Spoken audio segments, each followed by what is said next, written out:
করে দেওয়া কোন বেঈমান কাফেরদের দুঃসাহস হবে না। করে বলে ঠিক না ঠিক? কারণ আমাদেরকে প্রমাণ করতে হবে, কারণ আমরা মুসলমান জাতি, আমরা শাহজালালের সূর্য সন্তান। কথা বলেন ঠিক না ঠিক? কারণ এই গোয়ানঘাটের মাটি, এই গোয়ানঘাট উপজেলার মাটি আউলিয়াদের ঘাটি। কথা বলেন ঠিক না ঠিক? এই গোয়ানঘাট উপজেলার মাটি পীর মাশায়েখদের ঘাটে। যারা বলেন ঠিক না ঠিক? এই মাটি অসংখ্য অগণিত শেখুল হাদিস তৈরি করেছে, এই মাটি অসংখ্য অগণিত আল্লাহর ওলি তৈরি করেছে, এই মাটি অসংখ্য অগণিত মানুষদেরকে, ছাড়া মানুষদেরকে বাতিলের সন্ধান দিয়েছে। অতএব আজকের মাহফিল থেকে আমরা বলতে চাই, ইসলাম আছে, ইসলাম থাকবে। যারা বলেন ঠিক না ঠিক? আজকে ইসলামকে নিয়ে ষড়যন্ত্র চলতেছে, ঐক্যবদ্ধ পৃথিবীর মানচিত্র থেকে ইসলামকে মুছে ফেলতে চায়। আল্লাহ বলেন আবু জেহেল চেয়েছিল, পারে নাই। কথা বলেন ঠিক না ঠিক? আবু জেহেল চেয়েছিল, আল্লাহ বলেন ওর 14 গোষ্ঠী সহ আমি আল্লাহ দুলিশাত করে দিলাম। আবু জেহেলের যে লিডারের বাড়ি ছিল, আল্লাহ বলে এটাকে বিশ্ব আন্তর্জাতিক বাথরুম বানাইছেন। কথা বলেন ঠিক না?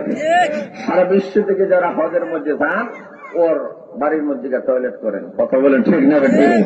আল্লাহ রাব্বুল আলামিন বলেন, যারা ইসলামের বিরুদ্ধে যায়, যারা কোরআনের বিরুদ্ধে যায়, যারা রাসূলের বিরুদ্ধে যায়, আল্লাহ ডাকতে বলেন তাদের এত পছন্দ অনিবার্য। যারা বলেন ঠিক না ঠিক? মাশাআল্লাহ, একজনে 200 টাকা দিয়েছেন ওনার নানা নানির জন্য। আল্লাহ কবুল করেন, মঞ্জুর করেন। আর আসতে বলে না, সবাই বলেন আমিন। এখন আসুন ভাইরা, লক্ষ্য করে দেখেন, আজকে লক্ষ্য করে দেখেন, আল্লাহ রাসূল সাল্লাল্লাহু আলাইহি ওয়াসাল্লামের জামানা থেকে শুরু করে আল্লাহর নবীকে যখন আল্লাহ বলেন, নবী গো আপনি কোরআনের আওয়াজ সারা বিশ্বময় আপনাকে পৌঁছায় দিতে হবে, কারণ কোরআন একটা বিপ্লব। যারা বলেন ঠিক না ঠিক? কোরআন এটা সাধারণ নয়। আমরা তো মনে করি কোরআন স্বাভাবিক একটা কিতাব, শুধু তেলাওয়াতের জন্য।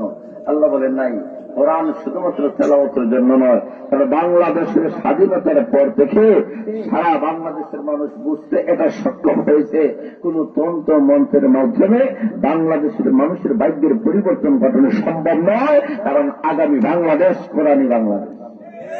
কথা বলেন ঠিক না ঠিক? আগামী বাংলাদেশ ইসলামের বাংলাদেশ। যারা বলেন ঠিক না ঠিক? বুঝতে সক্ষম হয়েছে। কিভাবে? কোরআন ছাড়া সমাজে বিপ্লব ঘটানো সম্ভব হবে না, চুর ডাকাত ভালো হবে না। যদি আল্লাহ ওয়ালা হতে হয়, যদি দিনদার হতে হয়, তা কোরআনের সংস্পর্শ ছাড়া কখনো সম্ভব। কথা বলেন ঠিক না ঠিক? আল্লাহ রাব্বুল আলামিন দেখা দিয়েছে, এটাই বাস্তবতা। বাংলাদেশের স্বাধীনতার থেকে শুরু করে এই পর্যন্ত বাংলাদেশের যত বিশ্ববিদ্যালয়গুলো ছিল, কলেজ ছিল, ভার্সিটিগুলো ছিল, স্কুল ছিল, কোন জায়গার মধ্যে সিরাতুল্লাহ হয় নাই। এই বছর ঢাকার বিশ্ববিদ্যালয় থেকে সারা বাংলাদেশের প্রত্যেকটা বিশ্ববিদ্যালয়ে কলেজ ভার্সিটিগুলোর মধ্যে কোরআনের সংস্পর্শ এসেছে এবং প্রত্যেকটি ভার্সিটির মধ্যে সিরাতুল্লাহ কনফারেন্স হয়ে প্রমাণ করে দিয়েছেন যে কোরআনের শাসন ছাড়া বাংলাদেশে শান্তি কায়েম করা সম্ভব হবে না, হবে না, হবে না। তারা বলেন ঠিক না ঠিক?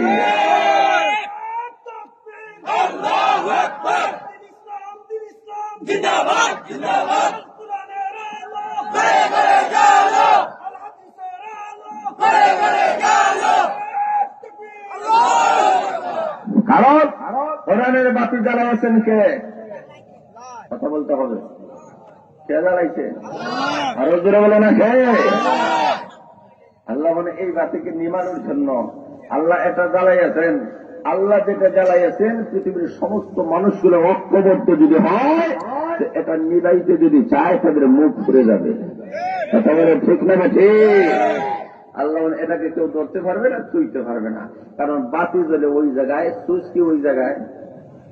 আচ্ছা, আপনারা সবাই মিলিয়ে যদি এই বাতির মধ্যে ফু দেন যা পারেন, নিবানো সম্ভব? জোরে বলবেন? আচ্ছা, যারা বাড়ি ঘরে আছেন সবাই মিলে ফু দেন, যারা বাজারে আছেন সবাই মিলে ফু দেন, সম্ভব? কারণ লাইট জ্বলে ওই জায়গায়, সুইচ আরেক জায়গায়। কথা বলেন ঠিক না ঠিক? আল্লাহ বলেন যে এই জায়গায় কোরআনী মাদ্রাসা আছে, কিন্তু এই মাদ্রাসার চুইস কার হাতে? আরো জোরে বলেন, বল হুয়া কুরআনুম মাজিদ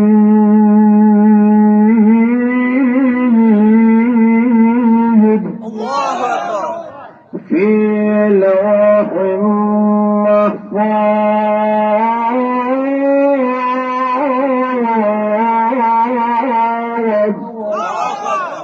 আল্লাহ বলেন এই কোরআন, এই জায়গায় কোরআনী মাদ্রাসা আছে, এই মাদ্রাসার চুইসটা এই জায়গায় নয়, এই জায়গায় কোরআনী মাদ্রাসা হতে পারে, কিন্তু কোরআনী চুইস মহান আল্লাহ। কথা বলেন ঠিক না বেঠিক?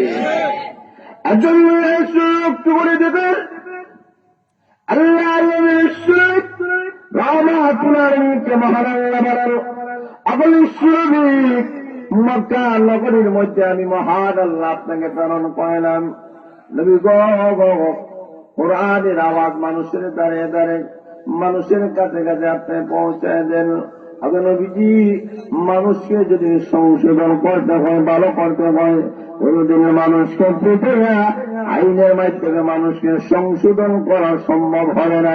মানুষকে যদি সংশোধন করতে হয়, প্রত্যেকটা মানুষের অন্তরের মাধ্যমে সংশোধন করতে হবে। কথা বলেন ঠিক না বেঠিক? আল্লাহ রাব্বুল আলামিন বলেন, আমি মহান আল্লাহ আপনাকে আরব দেশের মধ্যে আমি মহান আল্লাহ প্রেরণ করলাম। কেন প্রেরণ করলাম? কারণ এই জাতিগুলা এমন খারাপ হয়ে গেছে, এমন নিকৃষ্ট হয়ে গেছে, অসভ্যতা বলছে, এমন কোন বর্বরতার এমন কোন ইতিহাস নাই। পৃথিবীর ইতিহাসের দিকে তাকাই না দেখা যায় আল্লাহ নবী বিশ্বনবী রাহমাতুল আলামিন যে জামানার মধ্যে আগমন করেছেন, ওই মানুষের চাইতে নিকৃষ্ট এবং খারাপ বর্বর পৃথিবীর মধ্যে আর কোন মানুষ ছিল না। আল্লাহর রাসূল বলেন, আমি নবী দুনিয়াতে আগমন করার আগে যেই জাতিরা পৃথিবীর মধ্যে সবচেয়ে নিকৃষ্ট জাতি ছিল, আল্লাহর রাসূল বলেন, আমি নবী আসার কারণে, কোরআন ধারণ করার কারণে, আমি রাসূলের আদর্শ গ্রহণ করার কারণে ওই যুগের মানুষগুলো শ্রেষ্ঠ জাতিতে রূপান্তরিত হয়ে গেছে।